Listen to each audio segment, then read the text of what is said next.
What's up mga pangga, good morning. For today's video, ngayon nga po ay magtatanim ulit tayo ng panibagong punla. So panibago na po ulit yung ipa-plastic ko mga pangga, pero same lang yung variety ng dates yung ano natin, palm tree yung ipupunla natin. So kung ano yung nakaraan natin na punla, so ito pa rin yung punla na gagawin ko ngayon, ililipat natin ng plastic. So ayan, panoorin nyo lang hanggang matapos tong ating video mga pangga, kasi marami na naman tayong gagawin.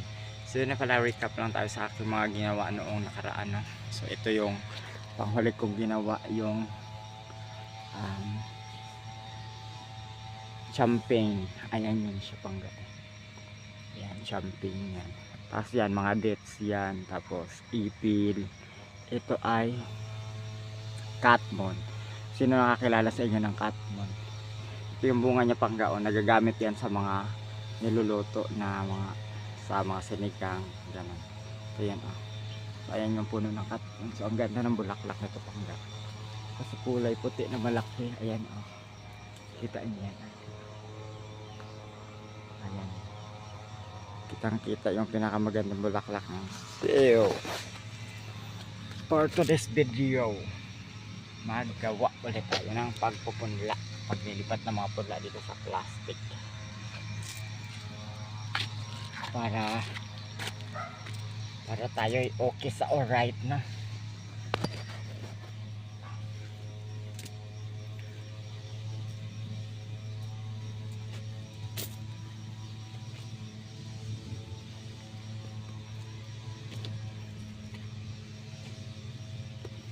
Umpisahan na natin ang ito yung ating mga plastic.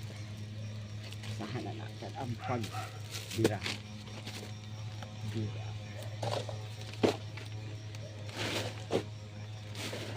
Hindi tayo nag-gloves pangga, kasi nga mahirap siya pagka medyo malagkit na yung putik. So lupa, yan, mano-mano tayong kamay, para yun naman talaga yung nakasanayan sa pagpunta ng mga gamit yung kamay. Alangan naman biga, kasi yung iba makinarya na yung ginagamit ito. So sa mga ganitong hindi siya pwede gamitan ng mga makinarya pangga, kasi nga for ano siya, farming na paglilipat ng anas, hindi siya pwedeng babastahin mo na lang siyang ano sa makina.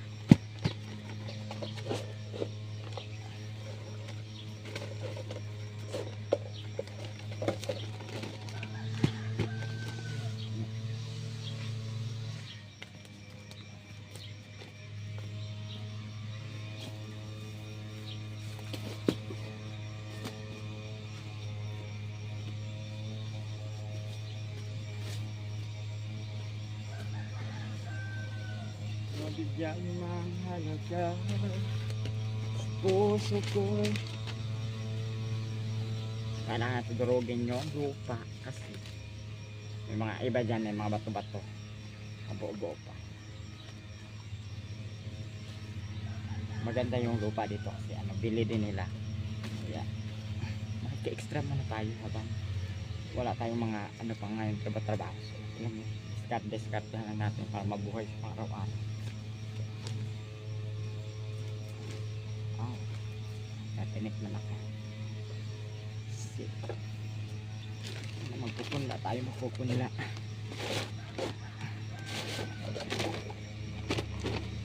So, marami dito mga iba-ibang klase. Mamaya ko mamaya sa isa kong vlog mga pangga, yung malalaki dito mga pinunla na kapatid ko, mga malalaking dates yun, mga masasarap yung niya.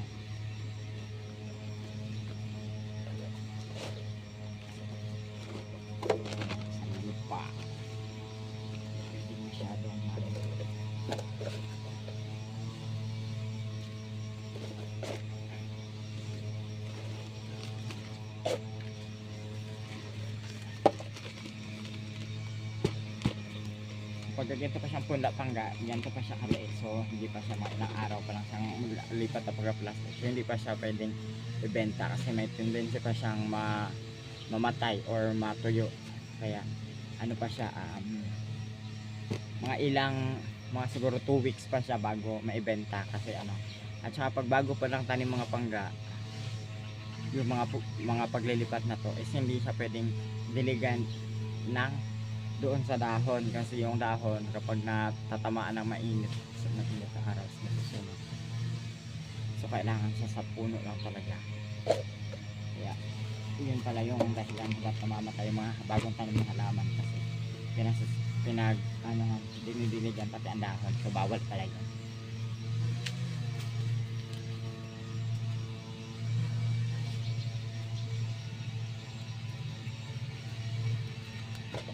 Kaya may natutunan na tayo sa paglilipat o pagpupunla ng mga ano pangga. Kaya kayo ganun din yung gagawin para ano din, hindi sayang yung effort sa pag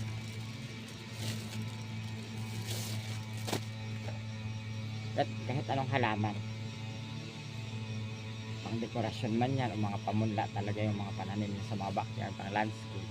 So ganun talaga sa pangga. So hindi siya direct pang didiligan doon sa may ano kasama yung kanyang dahon, kasi mamamatay yung mga dahon niya, tapos maapektuhan na lahat ng pati ng kanyang kaugat-ugatan. So ang ending, imbes na makabuhay ka, mapatay mo na lang yung halaman mo. So sayang yung pagod mo.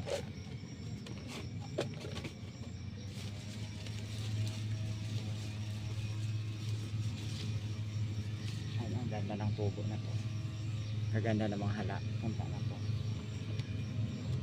sa amin laruan na ito yung mga bunga nito doon sa amin sa Masbate, pero dito sa Batangas pakinabangan lahat, kasi di ba nga ang Batangas ang pinaka nangunguna sa importasyon ng mga punla, mga pananim sa Bicol, ano din siya, ano ng Pilipinas. Talagang yun ang pinagkukuhanan ng mga supply ng mga binhi.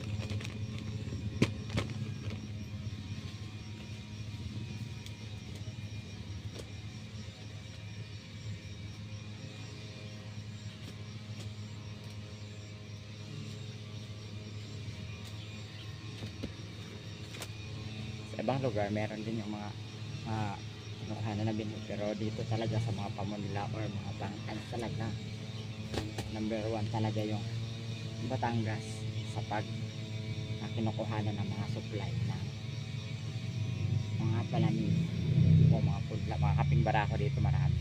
So dito sa farm ng nagtrabahoan ng kapatid ko, ano to, mga ano pang mostly siya mga pang landscape, tapos mga yung mga talagang mga mamahaling mga kahoy. Wala sila yung mga kape, meron sila mga mangga dito, pero yung mga kape at saka yung mga cherry, mga prutas na ganyan, wala sila mga ganyan. Dates lang talaga yung ano nila dito, yung medyo prutas ba yung dates, prutas na ano yung una sa ibang bansa. So ang gaganda ng Cebu.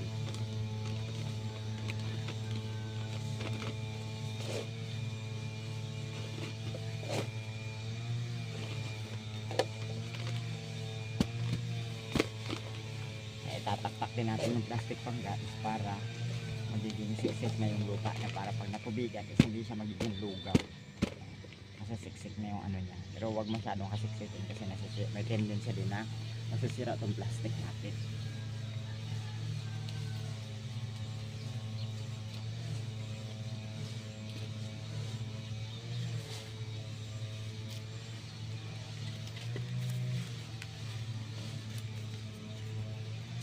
Ganda na dito, daming ano ng buhay ngayon. Hanap ko magsumikat muna.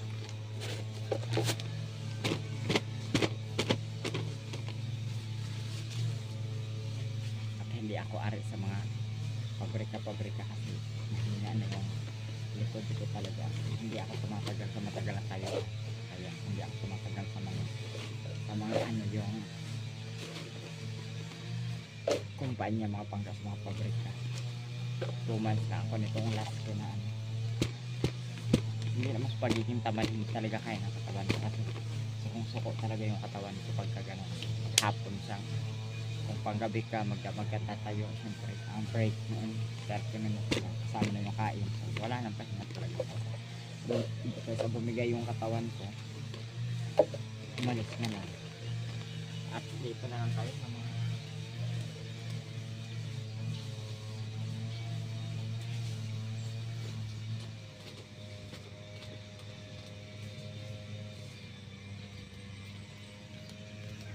ito, at least kahit paano mga pangga, hindi naman ganun kalakihan yung kita mo. At least meron talagang kita, so hindi ka pa masyadong persahan sa ano, kasi pag pabre ka talaga, bayad talaga yung ano mo, kaya pasok-pasa na ang gawa. Hindi ko naman sa nilalahat na ano, talagang yung mga ano talagang instances talaga kakayanin ng katawan, hindi kaysa naman sa pumanaw pa ng mas maaga. Decide na lang talagang ano na lang, ibang trabaho na lang.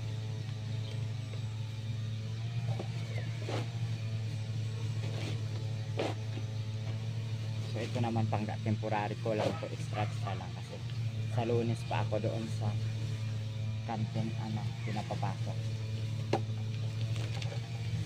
Trabaho ko na din yun. Share ko lang. Tinanong.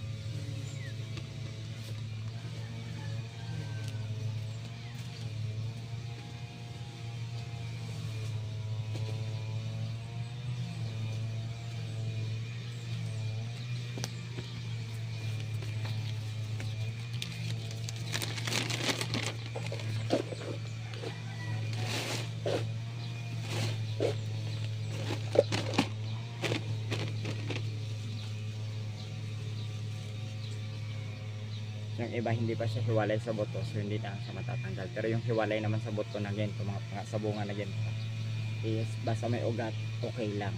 Kasi yung iba talaga hindi talaga ito hiwalay, so panghabang buhay ata ito. Hindi, pagka lumaki na yung baka mawala din. Parang niyog din.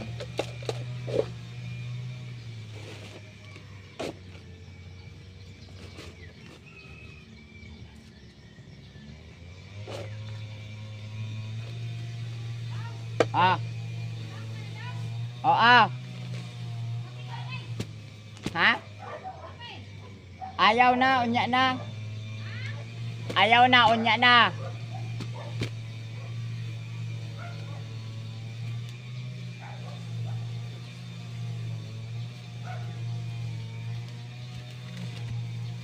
Nagkaon ako sa balagay, antes nagnari guys.